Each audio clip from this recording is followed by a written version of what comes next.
This time on Watchers of Tomorrow, they laughed at me for trying to invent a better mousetrap. Now I'll show them all by building the ultimate mousetrap. Ha ha ha ha ha ha ha ha.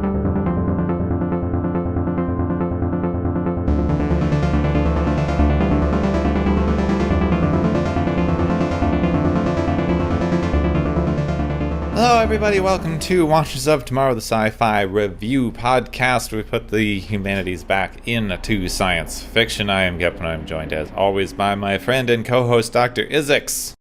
Hi. And this week we watched The Ultimate Computer Of Ultimate Destiny. Speaking of putting the humanities back into things,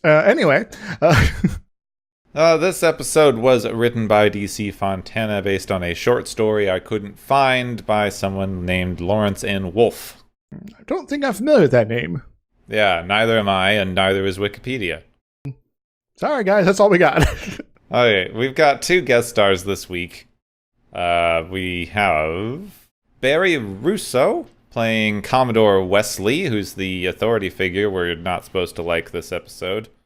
I thought he was alright, though. Yeah, he's alright. It's just amazing just how much they hate anyone who's above the rank of captain. So I guess the captain is like the golden spot here in the ranks. If you get promotion, that means you're some sort of asshole. If you don't get there, it means you're incompetent, you know? Even other captains are suspect. Yeah. Well, they might be captains who didn't get there because they're not good enough, or they're captains that are aiming for that promotion. If they're totally okay with their position, then they're great. So, the main guest star this week is William Marshall playing Dr. Richard Daystrom. And he's been in a bunch of stuff. Yeah, he was a Broadway actor, an opera singer, was in a lot of TV shows around this time, is pretty well known for playing a vampire in Blackula. Yep. And he was also the king of cartoons in Pee-wee's Playhouse. Yes. So he's done the full range. And just so you can imagine properly, if you have not seen him in anything before or seen this episode, he is 6 feet 5 inches tall and has one of the deepest voices I have ever heard on television. Yes, he's huge and large and kind of amazing, actually. Like, I'm pretty sure we're supposed to dislike him during the first half of this episode. And all we like is like, this guy makes some good points, and he's way more charismatic than Shatner. Shatner, you're being outacted here. Well, that's easy technically, but and not only is he being outacted, but he's just like, this guy seems genuinely likable. Yeah. And Kirk keeps attacking him, and I'm like, Kirk, why are you being so mean? Like, I know you're tiny compared to this, 6'5" man when you're down there at like 5'2" or whatever, but Kirk, I know the dynamic's supposed to be going the other way, but I'm actually siding with the guest star this week at this point, so maybe chill? Alright, I guess we should jump in since we're already talking about character dynamics. Yes. Kirk's pissed. Kirk's really pissed because he's gotten an order. Yep. I guess he doesn't get these very often, but it's like, well, I have to go do something now. That's the entire opening. It's like, I got ordered to this space station. I don't even know why. They wouldn't tell me. Like, this guy who outranks me told me to do a thing. So we're this week's Kirk is kind of whiny baby Kirk. Okay. Very. The superior officer in question is Commodore Wesley, who beams aboard to tell Kirk that he and the ship have been chosen for the honor of testing a new kind of computer called the M5 Multitronic Unit. So this is some sort of new device here that might be, say, a big secret that they're even testing it. So maybe some base level security and not talking about it over communication lines might be a good idea, unless you weren't told, Kirk. So Spock knows everything about it because he's like a 50 billion computer scientist or whatever random number they made up. He put all his skill points in computer science. This is the most advanced computer ever conceived, and the hope is it will be capable of running all systems on a starship almost without the need of a crew. Cool. So it's like the next generation Enterprise computer then. It's like this computer can do the things that all the other computers on the ship can do, but from a central point. Like, oh my god, what wizardry is this? Controller. Yes. Connecting computers to one another. Wait, we've just invented the Starship Internet. To that end, the Enterprise is going to be equipped with an N5 computer by its creator, Dr. Daystrom, and taken down to a skeleton crew of about 20.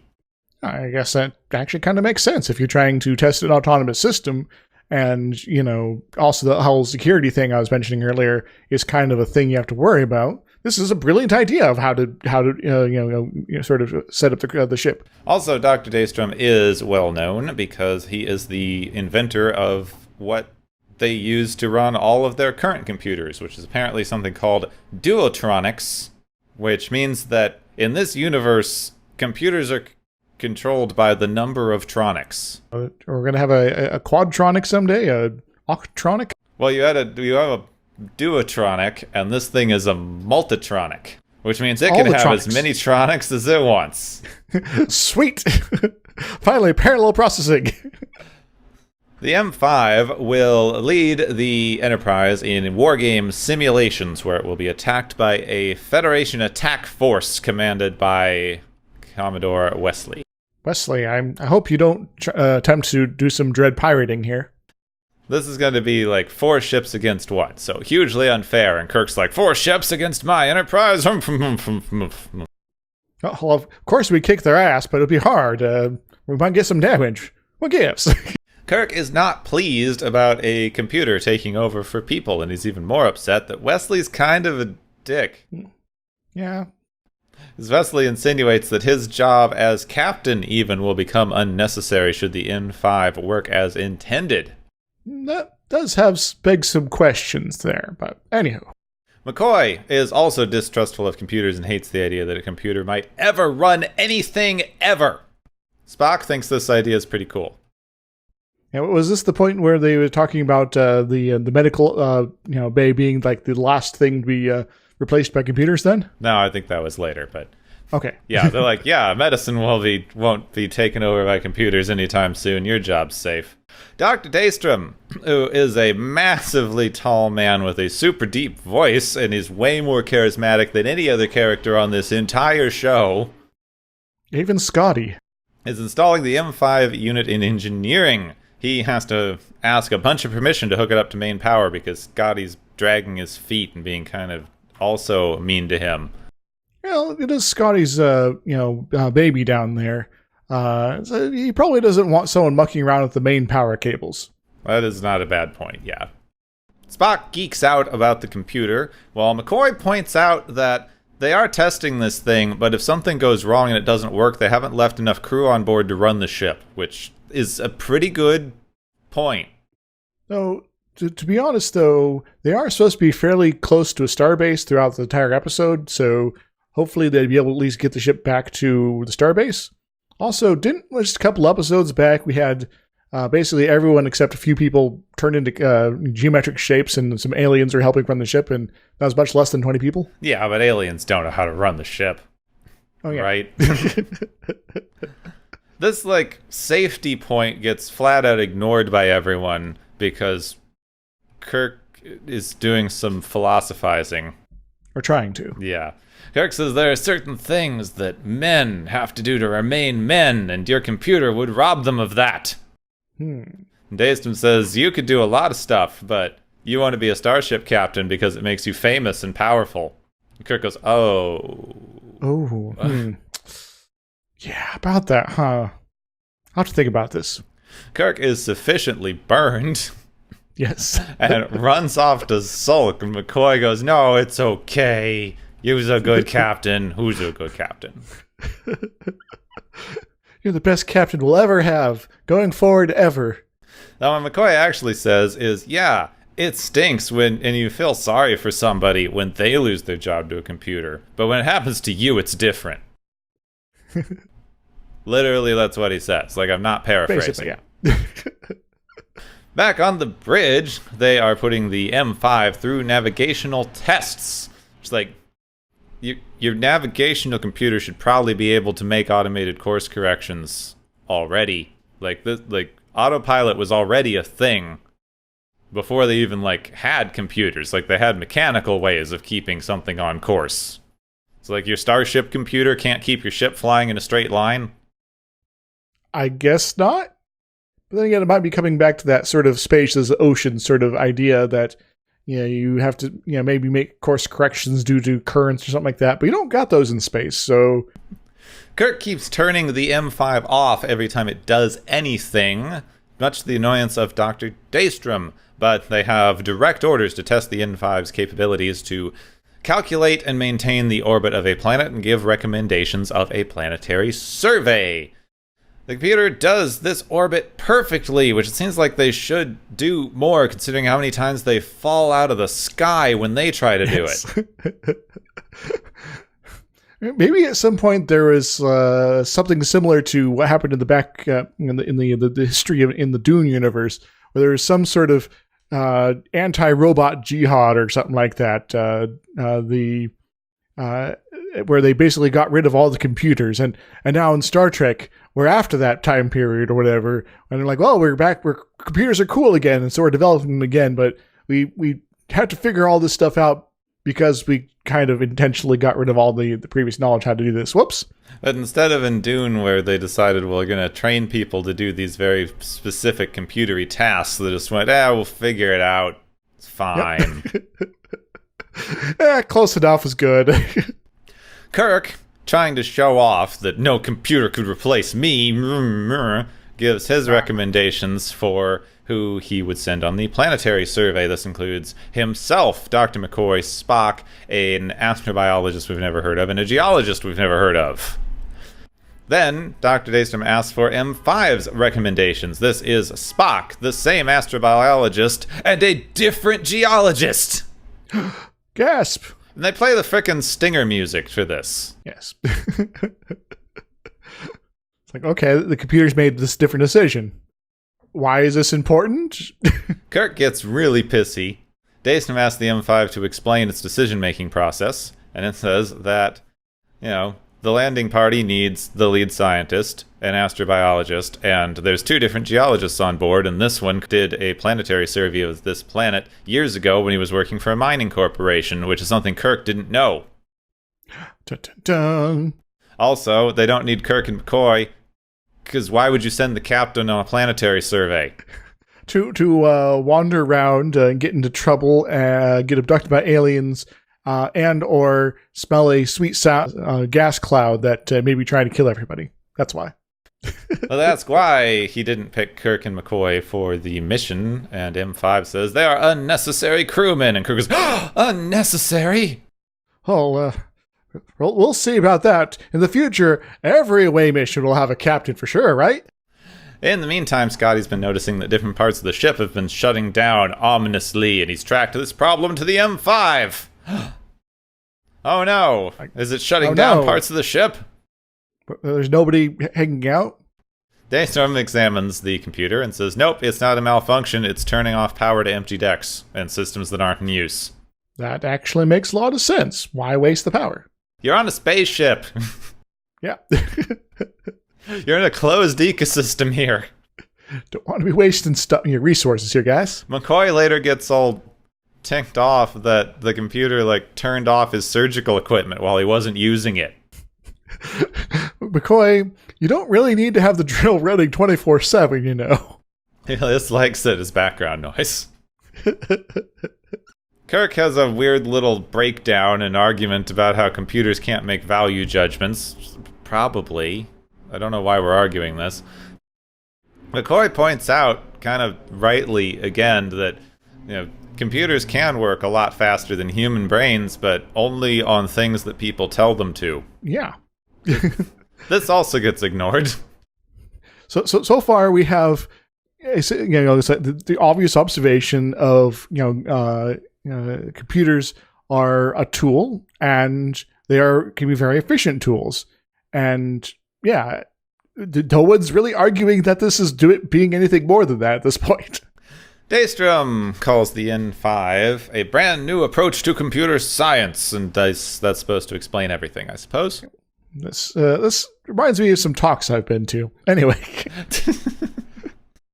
The bridge calls the Enterprise is being stalked by an unidentified ship.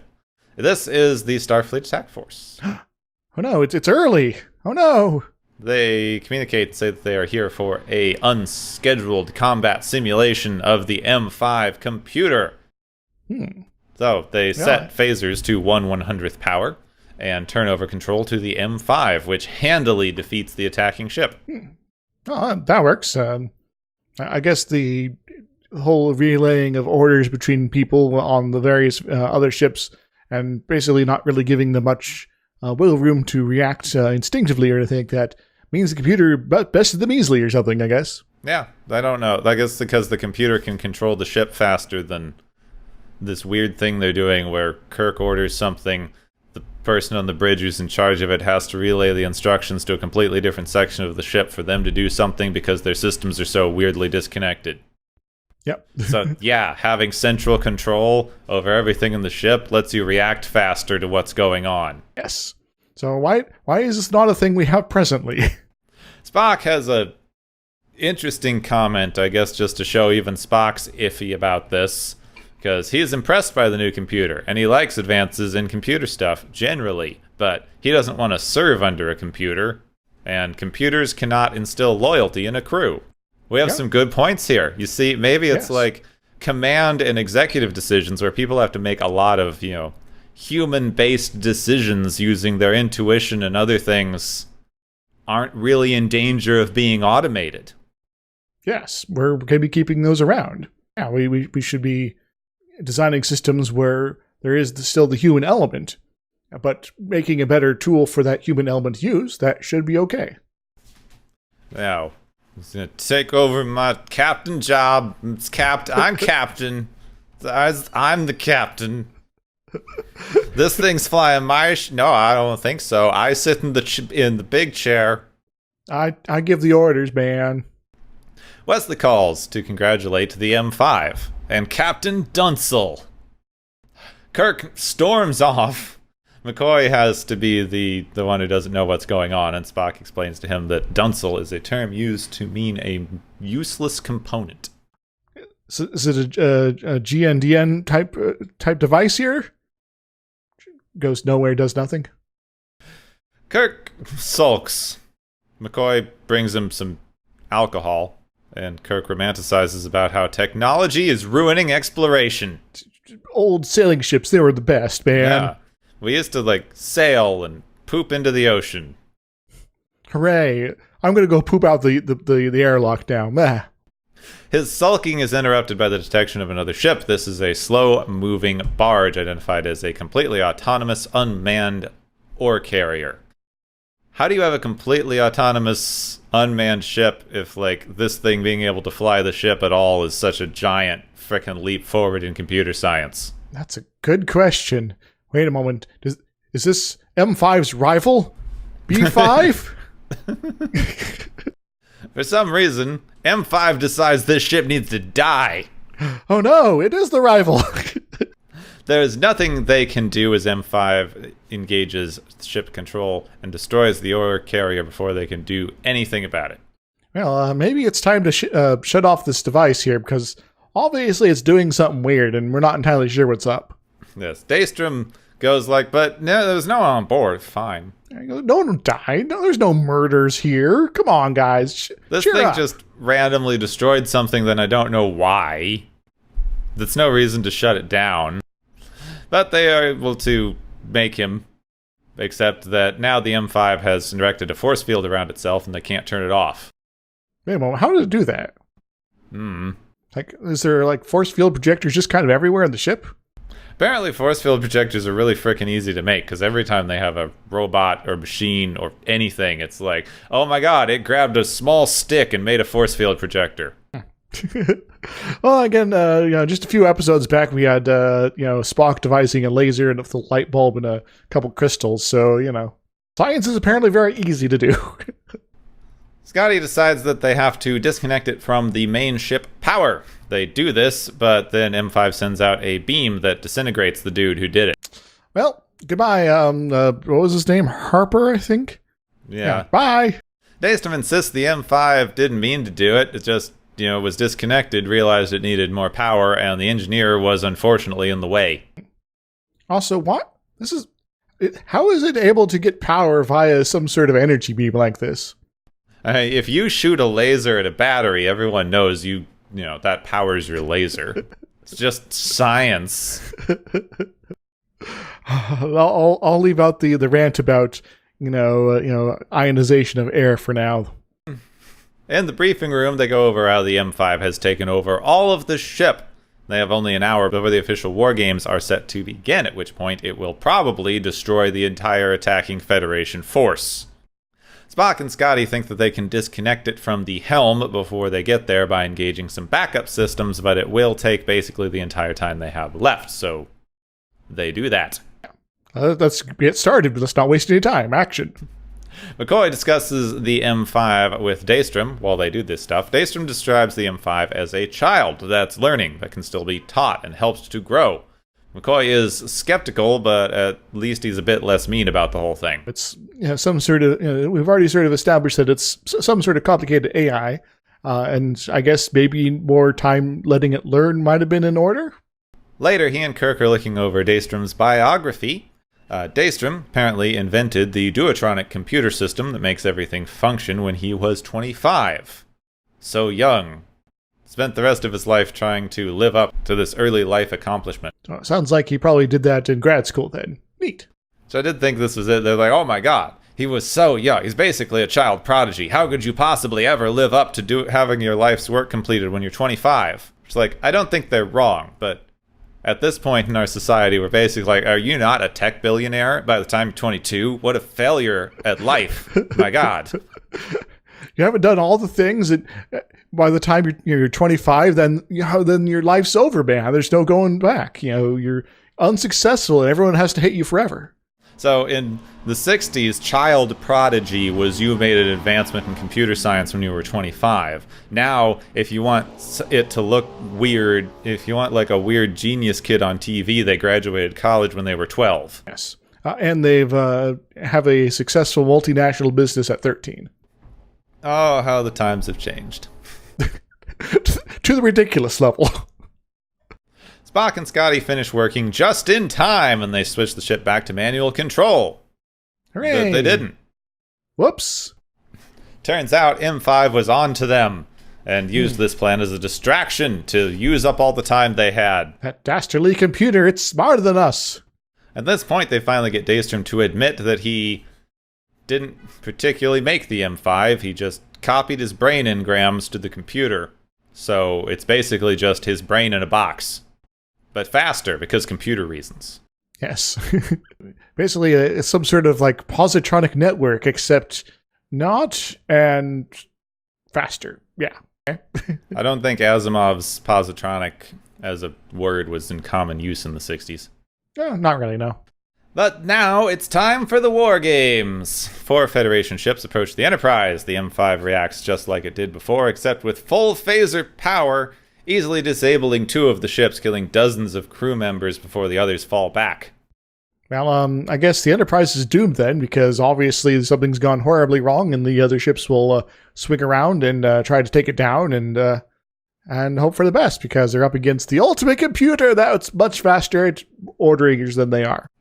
Daystrom's really, really upset about this, and he tries to talk the M5 down. The M5 thinks it needs to protect itself, even though Daystrom keeps telling it shouldn't murder and kill people because I made you to make it so that people could not have to do dangerous things, and now you're just killing everyone. Just stop it, please? Please, I beg of you. Then Daystrom goes into full manic meltdown mode, going like, everyone hated me, thanks to he's left behind my back. I was so young. Boy genius, they called me. And then they sedate him. Right, so you're starting to sound like a megalomaniac here now. Chill, dude. Like, how could he possibly live up to the achievement of inventing something in his 20s? I don't know. Have a worthwhile life? They sedate him and drag him off, but, they still have a murderous computer to deal with. Yeah. One thing at a time, To make matters worse, they picked up communications between Wesley and Starfleet, saying that because the Enterprise has attacked the Federation ships and is refusing to communicate, their attack force has permission to destroy them. But now, with the N5 in control, that's basically signed the attack force's death warrant. Either way, there's going to be a lot more dead people at the end of this encounter here, and, Kirk tries one last time to talk the M5 down. In short, he asks the M5 if murder is wrong. It goes, yeah, murder is wrong. I was taught this. I'm programmer daddy. Yeah, because Daystrom, throughout, it's been sort of made clear that his motivation is that he wishes to reduce the number of deaths, because if there's less people going out in space on these starships like this, then there are going to be less people at risk, and that's a good thing. So, hooray, less death. But you did kill people, M5, and for some reason this time it believes them. This is like the fourth time they've told it that it killed people, and this is the first time it goes, oh my god, I killed people. Oh, there might have been some cognitive dissonance there, something like that. Yeah, maybe you mean this isn't a simulation? Holy smokes. Then Kirk goes, what's the penalty for murder? And M5 goes, it is death. Which, yeah, still. Okay, then. Okay. Then it shuts itself down. Scotty runs down and turns it off, but they, can't get communications back up, even though they could have shields and weapons. And Kirk orders them to power down completely. If they get killed, it's worth killing off the 19 people left on this ship to save the 1,000 or so that are coming at them. So I guess if you turn the shields on and just kind of took some hits until you get communications up as well, that could also be a plan, but we don't go there. It could be. That could be a plan, especially since all the other ships are damaged and yours isn't. Yes. But Wesley, seeing that the Enterprise is dead in space, goes, I'm going to bet that this isn't a trap, and calls off the attack. All right, so no one else dies. Yeah. Hooray. Later on, everything's back to normal. Kirk remarks on how he bet on Wesley's humanity, which is something that no computer could do. Hooray? Spock remarks on how if they programmed a computer using McCoy's brain, it would be super illogical and funny, and then they laugh all the way to the bridge, because people are dead, but Kirk's still in charge. Ha ha ha ha. And sorry, McCoy, for being insulted there, but ha ha ha ha. It wasn't even a joke. And, he says the thing, which is supposed to be the joke. They go, hey, hey, and then go onto the bridge, and then just all start laughing. Yes. Out of nowhere. Well, maybe they have some sort of weird appearance thing that they've sort of worked out, that whenever they arrive together, they need to be all, looking like they're enjoying themselves. They get on the bridge, like, oh no, nitrous oxide's in the atmosphere again. We should probably fix this. So, the ultimate computer. Yeah, so either computers are bad, or scientists be crazy. Yeah. Or both. Or both. Don't put your crazy scientist in a computer. And maybe computers are only bad because of crazy scientists? So there's a few points that they have on this, where you've got some sort of computer's bad, computer psychology thing, and it's wrong to automate jobs because humans can do human things that computers can't do, which really no one's arguing. Yeah. The entire argument for computer or robotic automation in jobs is that there are some things that, yeah, humans can do, but they arguably shouldn't, because if you have an assembly line worker whose entire job is to screw in one screw over and over and over all day, you really shouldn't have a person be doing that, because it's kind of immoral. Yeah. It's, it's turning a person into a tool, and there's not really decision-making going on there. So the rest of the person is kind of relevant. The only problem that you actually hit with automation is when automation started in the 40s and 50s, immediately after World War II. We invented a huge amount of automation for our war machine during World War II, and then we transitioned that into civilian production afterward, which is why we had a massive economic boom in the United States through the 40s, 50s, and 60s. Oh, I got all these machines and assembly lines that we don't need to use to make tanks anymore, and people that are super experts at running and building these things, so why can't we use this stuff to make a lot of money? And then they did. And automation has quadrupled production. like, I think that's a conservative estimate. I forgot to pull up any numbers on this, so I'm just randomly making up things. But, you know, do your own research, people. we automation after World War II made production skyrocket. Like the like efficiency at which one person comparatively makes products now is so much higher. But instead of going, hey, this means everyone has to work less for the same amount of production, and the save standard of living overall throughout the country, like everyone can like not have to work as hard and maybe even get paid more because we're making so much more stuff for the same amount of work. Mm-hmm. They all went, well, what if we just pocket the difference in the company, tell people that they need to work even harder now because that's how production works somehow, pay them less because, you know, their job is worth less now because they need to do less work to make more things. So I think Daystrom maybe has missed this particular lesson from our history. See, the problem with automation is not that it displaces someone from a job, because if you can automate the job with a computer, a person probably shouldn't be doing it. It's not going to be creatively fulfilling. They're not making any executive decisions. You're not using that person's skills effectively, because there's lots of stuff that people can do that machines can't, like decision making and art and communication. And when you're dealing with mass production, you know, you can very much have a mass production of people doing these specific jobs, but because you need a certain level of consistency to even try, give lip service to trying to employ their, their innate, crafting and all that, the skills they develop for this sort of task, will, so you like have, the situation where you have a single person start to finish of a single product, that's going to reduce the universality of the final product. There's going to be inconsistencies because not everyone's going to employ their skills the same way, and so it's from a consistency standpoint for your product, it makes sense to have the jobs broken up into a single task that someone or a machine would be doing over and over and over again. So, issue that you hit with automating jobs away, which is something we're still talking about now, is not exactly the fact that you took someone's job away. It's that when someone doesn't have the job, they're screwed. Mm-hmm. Like if you didn't have a system where someone had to maintain any employment, no matter how menial, or basically starve to death, then if you automated away a menial task, you could go, well, that's great. Now we can free up all these people who had to do this menial task to make our society work, and they can go do something better with their time. Yeah, they could, go back to school, learn something else to do, or they could, pick up, say, creative works, become an artist, a writer, a musician, or something like that. I mean, that's the thing. You could use those same skills if you work in like a steel factory making steel, and then some computer comes in and automates some of it. Well, now you know how to work this stuff. Go, make something cool with these skills you have. You don't have to go off and learn to be a computer scientist.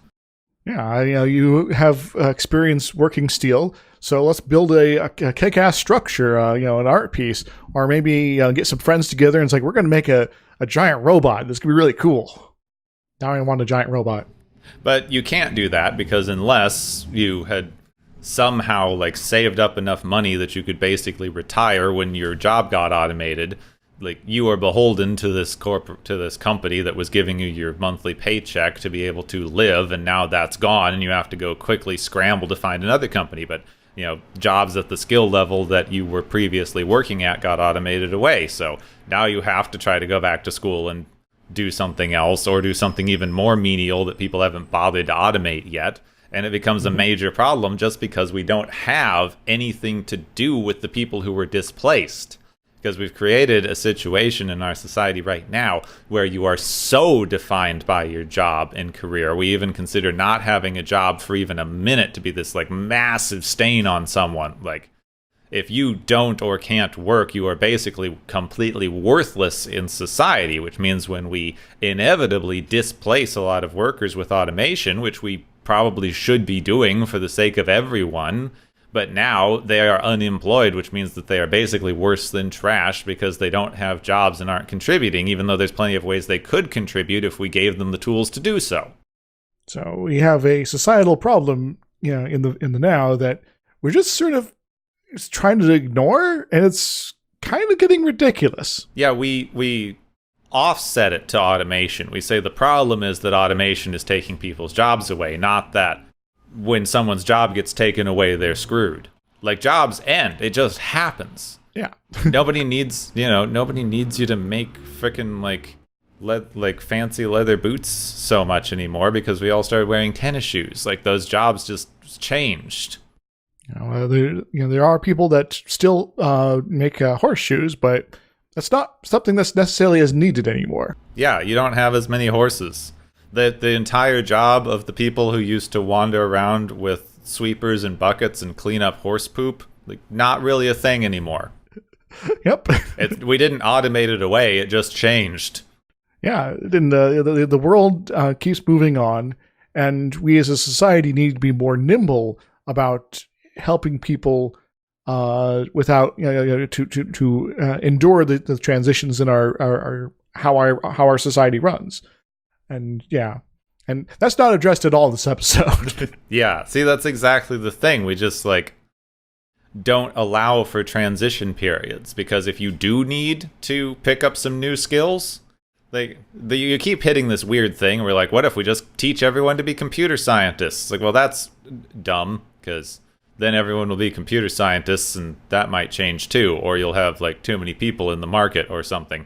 But even a lot of people don't feel like being a computer scientist. But if you gave someone the opportunity to change their skill set or do something else, or even figure out what else they could do with their current skill set, or just not have to not be forced to work constantly to survive, because maybe they could do something better with their time that would also benefit society instead of screwing screws into little plastic toys all day. Moving forward, I am eager to see more plans and ideas and laws and things like that pushed forward that address this very problem. And there are a number of things being bandied about to try to cover this problem. But the problem is we're not really moving in a very material fashion on any of these at present, and that kind of sucks. Yeah, I'm going to go full-on communist here and quote a couple things I've seen on Twitter. Unfortunately, I don't have the names in front of me, but I've seen this sentiment expressed multiple times by different people. Go ahead. The basic argument that people have when you start talking about communist and socialist safety nets are, don't you want people to have to work?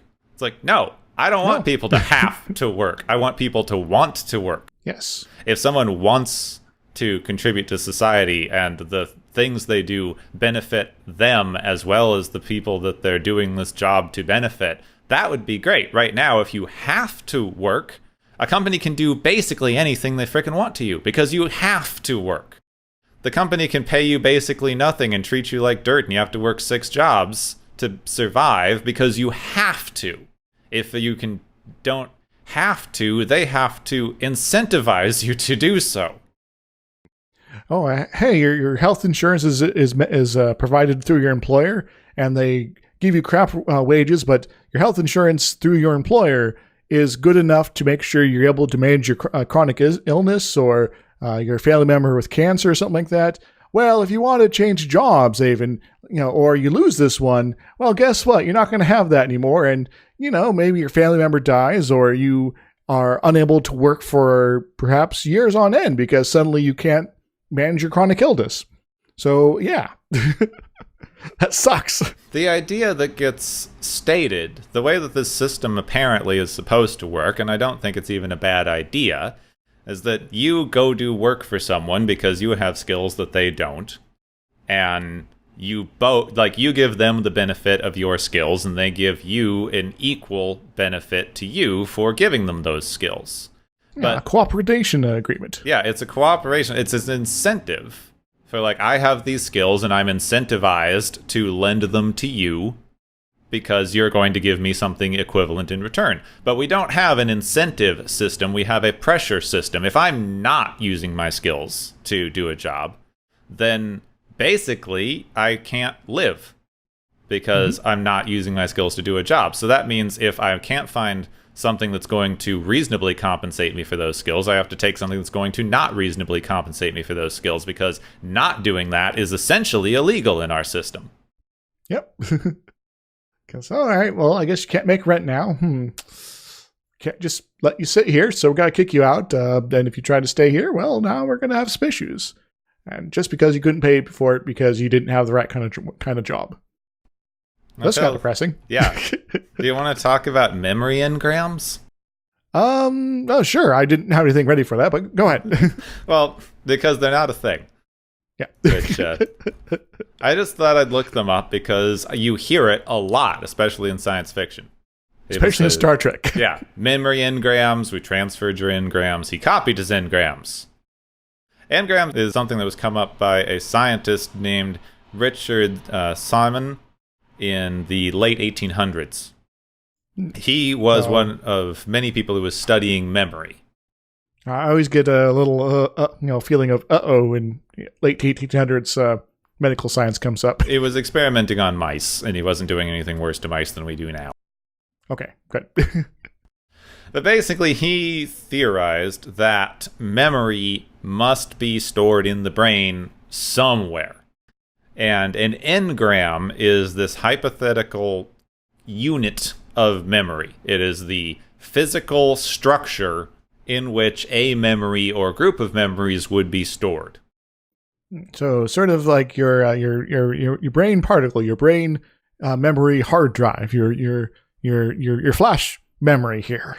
Yeah, you could think of it as being kind of analogous to like a bit. Yes. Now, the thing that they hit on with this is like, okay, so we theorize that you have a brain and it has memories in it, so they must be there someplace. They kept testing this on mice by teaching a mouse how to run a maze, then cutting out random bits of its brain and seeing if it still remembered how to run the maze, and it always did. That's kind of wacky.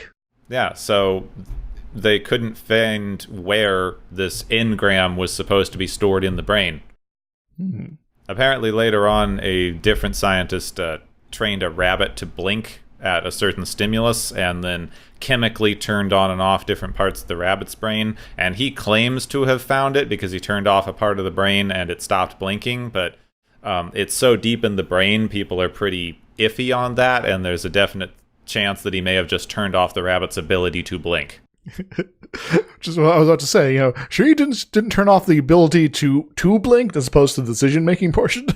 So basically, as far as memory goes generally, we know that we have short-term and long-term memories. That's pretty standard as far as we know with things. You get a short-term memory, which you can recall immediately, but it seems to last a couple hours, maybe about 12 hours before it blanks out. But then it's converted via some structures in the brain around the hippocampus, that's still not completely understood, into a long-term memory which just stays. Like people who suffer from debilitating diseases later in life, like Alzheimer's and other things that affect your memory or your short-term to long-term memory conversions, still have their long-term memory because that just is there. Yeah, and I've had a couple of family members who have had the Alzheimer's, and it's definitely a number of instances where they're able to tell stories from years ago pretty well, and then they're kind of confused what's going on presently, and exactly. Because as far as we can tell, the only thing that gets affected in your ability to create new memories is that conversion between short-term and long-term memory. Disruption of the process. And as far as we can tell, this is all speculative because we know next to nothing about how the brain works, despite what you want to hear on TED Talks. Memories don't seem to be stored exactly because you don't really recall a memory, you reconstruct it. So when you remember something that happened in your past, as far as we can tell, you're not really remembering the thing that happened. You're remembering kind of a vague outline of what happened. And then you're filling in the rest. A associative framework where you sort of have, the general impression, and then those reference other impressions, which then reference other impressions, and that allows you to sort of step through a series of pictures in your head of what the memory was all about. The thing that I saw a while ago that illustrated this pretty well is if you have like a digital camera or a computer scanner, and you take a picture of the front of a building, it goes through and it takes every single square inch of that building and loads it in. And then when you pull it up on your computer later, it loads in every single square inch of the building, inch by inch by inch. If you, as a person, look at this building, you register, well, it has those corners there, it has a few windows here, it has a door here. And then when you remember that building later, you go like, well, it had a corner here, here, here, a window about here, a window about here, a door about here, it was made of brick, fill in bricks. You don't remember where every brick was, you just remember there were bricks, and you generally know what bricks look like. Indeed. I guess one of my sort of weird skills I got is the ability to draw maps of places. Most commonly real world countries and things like that. And people are always kind of like amazed when I'm like, all right, well, I'm going to draw Bangladesh for you real quick. And they're like, well, how are you able to do that? Well, you just sort of a series of shapes that sort of fit together in this pattern. Yeah, and landmark, squiggly line. Exactly. You got a little long bit there, and you got this kind of going there, and you got the river delta there, and there you go. So kind of this general question that we wind up with of where are memories stored? We have no freaking clue. Yeah. This discussion, though, does kind of remind me of some stuff I was sort of picking up mostly secondhand in some of my own previous employment. I was working near, in I guess the same department as some people that were working on some AI research, and some of their, I wasn't super in depth on the research, but a lot of their sort of pushes forward were to actually try to get a computer to have this sort of associative sort of hierarchy of associations and details. How to have it look at a picture and build up that sort of network of ideas in order to interpret what was going on, and then it could make a decision from that. And so, it just sort of reminded me of that sort of thing, and that's a real thing that people are trying to do now. Yeah, that was a good transition into what I was thinking of with the way that they say that this computer just works like a brain. If you do a direct comparison, if you were to just assume that your brain's a computer, which like this, it doesn't even make sense as an analogy, but if you just make the kind of assumption, your brain is a massively inefficient machine. Yep. Because it's all working at cross purposes most of the time. It just, it works inefficiently in such a way that it becomes efficient again and can do things relatively quickly.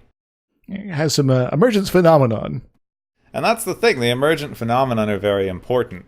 Like, part of your brain's thinking about what you want for dinner, and several parts are trying to figure out what you need to do for this work thing. Several of them disagree. You kind of generally work on a consensus here that's like, it's like a degree of parallel processing, if we're still using the computer analogies, that's basically unimaginable. We're multitronic. Yes.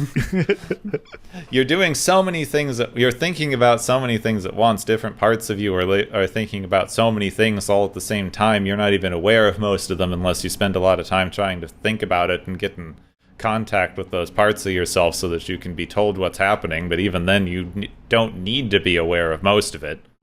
Yeah, you can just sort of let your brain do its various jobs, and and then there, and you got kind of come up with when the details of those results become relevant, they pop up.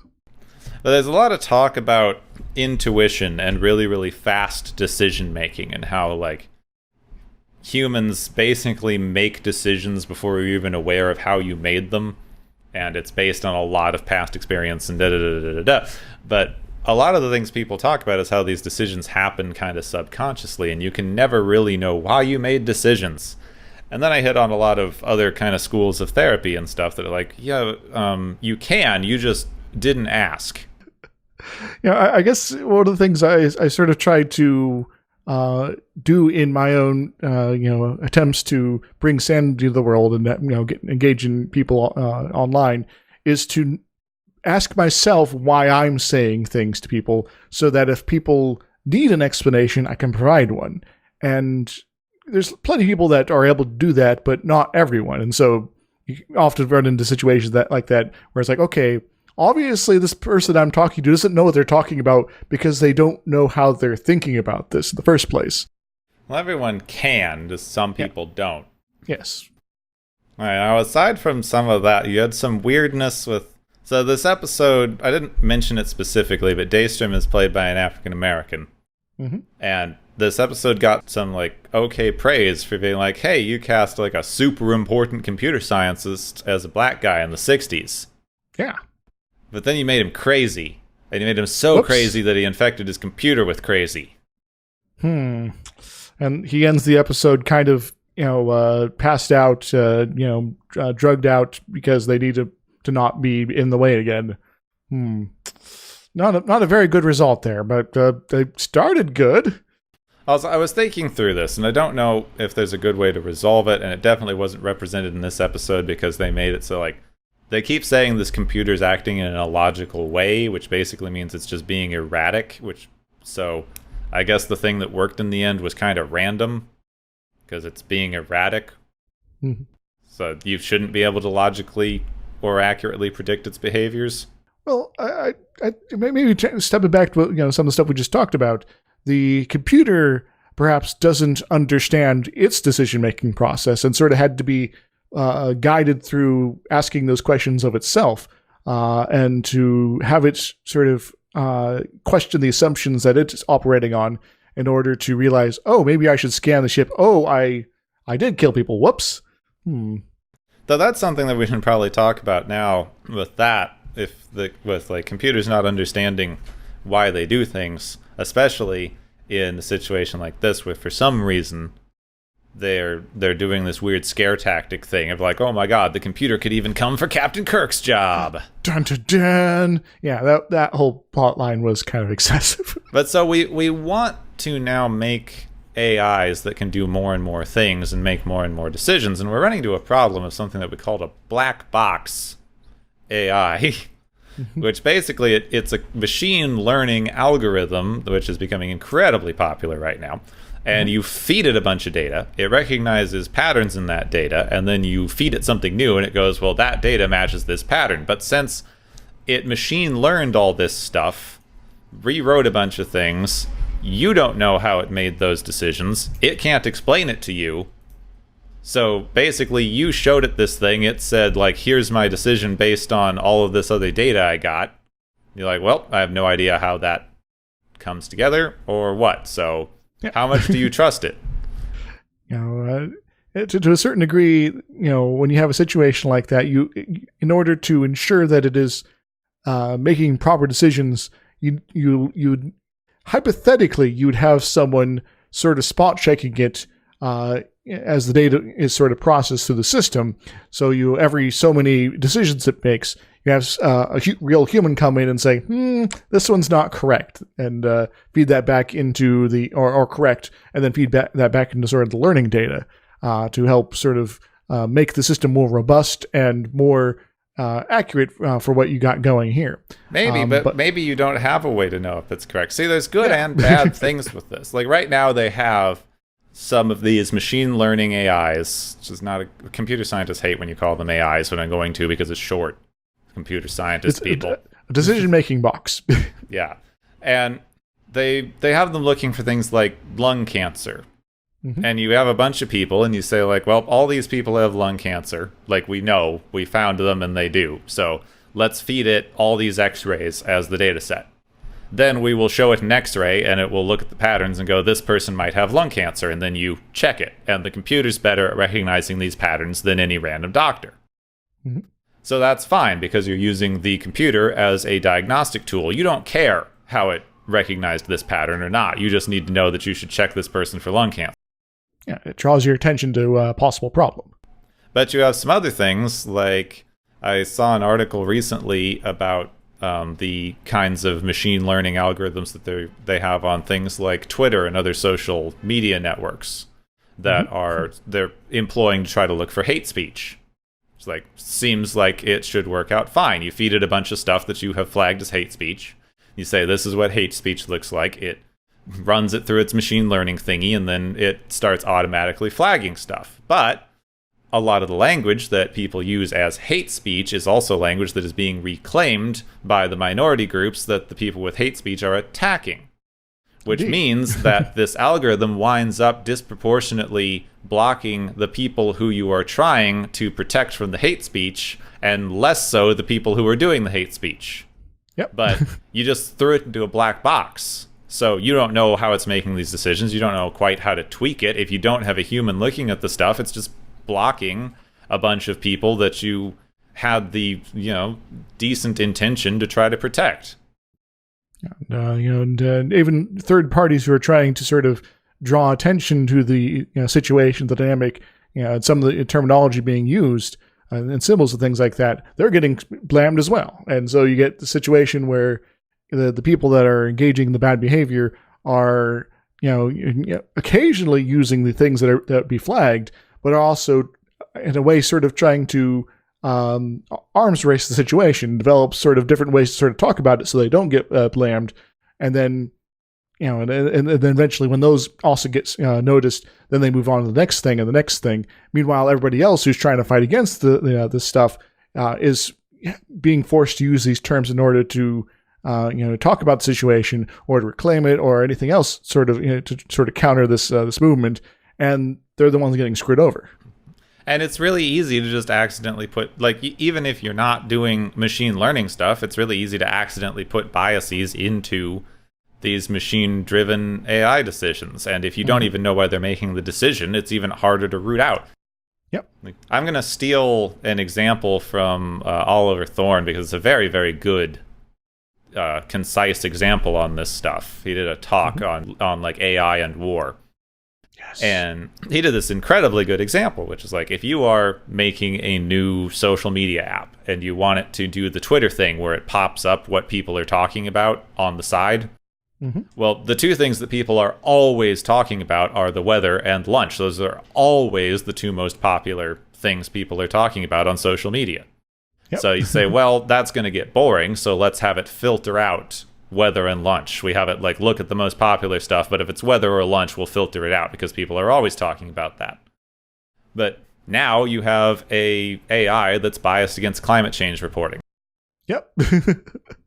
Or developments in food safety, perhaps. So, you had a good thing to look at, but you accidentally gave it a bias that you didn't intend.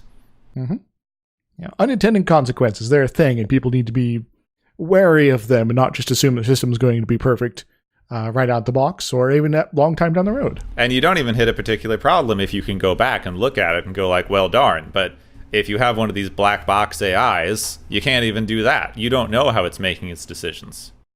You can try to do after the fact studies and say, okay, we have our own. We've taken the data for ourselves and we've run our own sort of analysis of what the data is actually saying, and we can now compare that to what's been filtered out. But at that point, all these conversations are old news. These are things that have been selected already and either promoted or denied, and the world has already moved on. So this is kind of useless for what's going on, has gone on previously. And because conversations, the public consciousness evolve and change, this is going to be very useful information for the next, the current iteration of what the black box is doing. So to summarize, don't have computers take over things that humans should be doing. Let them take over things that humans shouldn't be doing, and then take care of those humans. Yes. I got something that else if you're up for a slight change of pace. Want to talk about Einstein? Sure. What did he do? Right. Is he a computer? Yeah. Hey, kid, is Einstein a computer? No. So Daystrom in the episode here is sort of framed as this tortured genius who has had this early life success, and then after that sort of settled into academia and has this sort of want to have more than just that one thing years and years ago. And so, that's why he's pushing so hard to make the M5 work. And, this is the 5th version of this sort of machine, and he really, really, really wants this one to be successful. So he's very defensive about it, all that sort of stuff. And it sort of got me thinking about this sort of idea of the celebrity scientist. We've had several of them throughout, especially the last century or so. But Einstein is sort of the one that people sort of cite most often. And he's, of course, well known for, theories of relativity. He did a lot more than that, but those are sort of the things that are sort of the big, huzzahs for him. I don't know if you know this, Gepwin, but he did win a Nobel Prize, but not for relativity. No? What did he win it for? The photoelectric effect. Ah. Yes. Solar which is kind of hilarious, since it's all about the quantum theory there, and quantum mechanics wasn't really sort of accepted until like a few years after you got it. But anyway, so the full prize was like, and other contributions, but the photoelectric effect was the main thing they cited. But the idea in the public consciousness is that Einstein came up with relativity, sort of as this boy genius sort of thing. Like, I think it was in his 20s when he did that. The problem was that he didn't really kind of come up with it on its own. He actually worked with other people, and his collaborations that he's building off of previous work and things like that. For instance, the work of Michelson of the Michelson-Morley experiment, were like, hey, is the speed of light like consistent depending on where you're shooting it? Oh, it apparently is. Then there's Lorentz, who is all about, we're going to have some Lorentz transformations here. That's a physics thing, so if you don't know what I'm talking about there, it's complicated. Anyway. And then, of course, there's Poincaré, the Poincaré conjecture, and that's all about spheres and things like that, but we'll not worry about that right now. And so the shoulders of giants sort of situation here, where he was working with and moving beyond the work of people that were done previously and corresponding with them. And so he didn't just suddenly dream up this E equals MC square sort of stuff. He was very much putting together the pieces and putting his own sort of spin on the ideas. But it's still very much sure, he's a smart guy, but it isn't sort of, I'm going to create out of nothing the ultimate theory of space and time here. It's, I am going through a process as a scientist and building a new idea. But you can't have your individualist rhetoric if you agree that people work collaboratively even across generations. Yeah. and this individualist idea sort of, infects the idea of Einstein. And I've ranted a bit about science journalism and how it can be very good or very bad, kind of depending on how things are being sort of taken, and if it's sort of falling back on the sort of thing where the lone tortured genius scientist who is doing all the science on their own, and that's not really a thing. There's some people that sort of give it a go as far as their own conduct, but they tend not to get a whole lot done, honestly. It's like, oh yeah, what about Stephen Hawking? Well, he has Roger Penrose, he had someone he worked with closely that, that's just like, okay, we're going to, have a process here. We're going to have interaction. We're going to have collaboration. And, sure, you might get more of the credit here due to how sort of things unfold here, but you're not standing on your own here.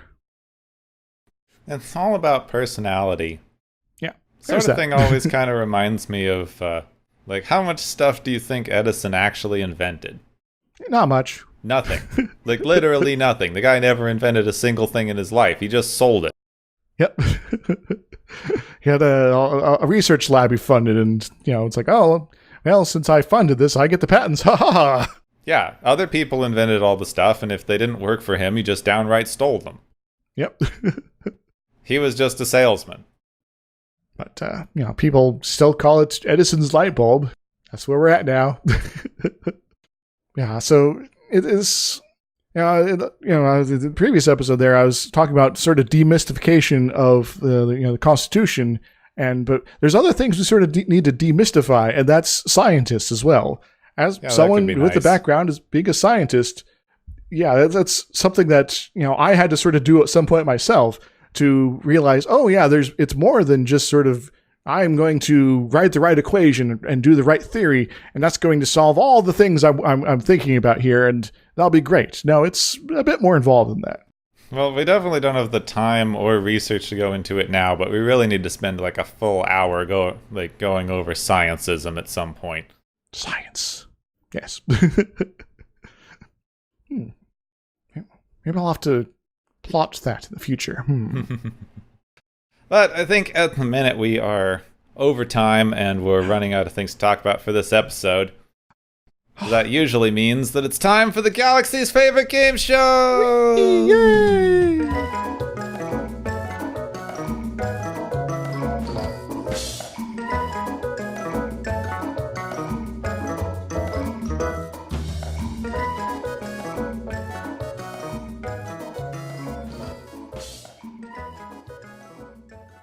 Hey everybody, I've tallied up all the various points.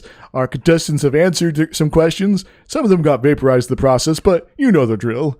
So we got some winners to announce here. So the first winner has successfully completed the gunshots by computer challenge here, and that's the M5 for being a computer that pulls the trigger and kills a bunch of people. What does it win, Gepwin? The M5 wins a bunch of drones because just because I need to make the point that I forgot to make, that it's interesting that they keep blaming Daystrom for his computer doing things instead of saying, hey, this computer's acting fully autonomy and is evil because the person who programmed the computer may be responsible for its actions. It's a good point here. So, maybe we should do an episode of Scientism and then drones at the end. Anyway, our second prize is the Human Factor Prize. Daystrom gets this one for making M5 perhaps a little too human. What does he win, Gepwin? Daystrom needs some parenting guidelines. It's like, make your human computer and then raise it better, dude. Also, I think we should just generally give everyone in this show kind of like free therapy. That sounds like a good idea. Daystrom, I hear there's this guy named Dr. Light. He worked on something called a Mega Man. He might have some input for you.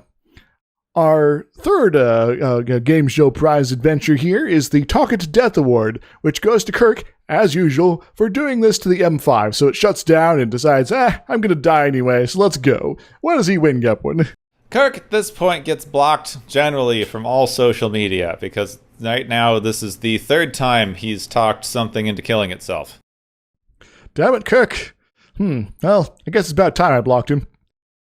Our final one for today is a new award, which is the Future OSHA Sucks, which goes to Harper for getting vaporized due to power cords, the future being replaced by deadly laser beams, I guess.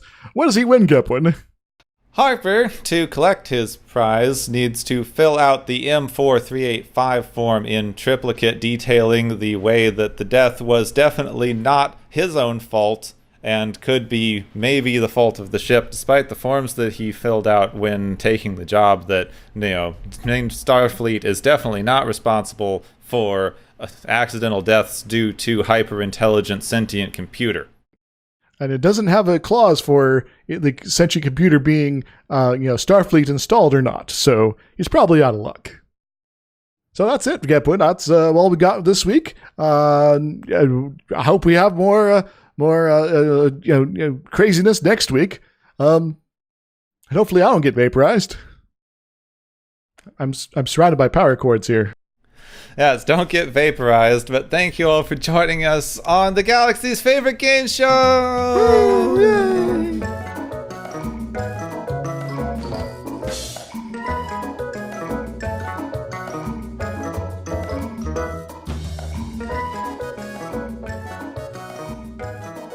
We're almost done with this season.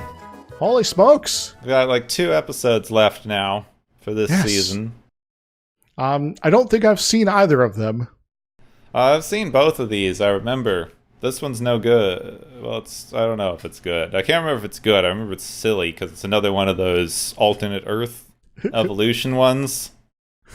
This time they haven't even gotten to the Constitution yet, though. No. We had like 3 of these this season. I didn't realize they were so tightly packed. Yeah. Hopefully, people have learned that maybe we shouldn't have the parallel Earths except in space and doesn't make any sense plots so tightly packed, from this season here. Oh, this one is written by Gene Roddenberry. Uh-oh. And Gene L. Kuhn, which, Okay, that's better. It's an interesting mix. This episode is called Bread and Circuses. Are we going to get some chariots? Yeah. Are we going to get some gladiatorial games? Yep. Are we going to get silly hats and robes and long speeches about destroying Carthage? Oh, definitely. Yeah. Sweet. We get What If Roman Empire, but in the 60s. In the 60s in space. Yeah. It's like, what if the Roman Empire had persisted to the modern day? I guess we technically have precedent for this in some ways with the Romulans already, because they had all the Centurion business. Yeah. I don't know why they just didn't make them Romulans. I guess they didn't want to use the Romulans again. Yeah. This episode, I remember only because it has another one of those twist endings. It's like, really? Come on. Was it secretly Westworld the entire time? That would have been better. It gets weirdly religiously oriented. Wait a moment, Rome? I mean, some sort of Jesus type figure? I'm a little worried now. Yep. Yeah. Giant shrug, I guess. Anyway, you can find out how silly and Roman this episode is next week on Watchers of Tomorrow. Next time on Watchers of Tomorrow, when in Rome, lock phasers on decadence.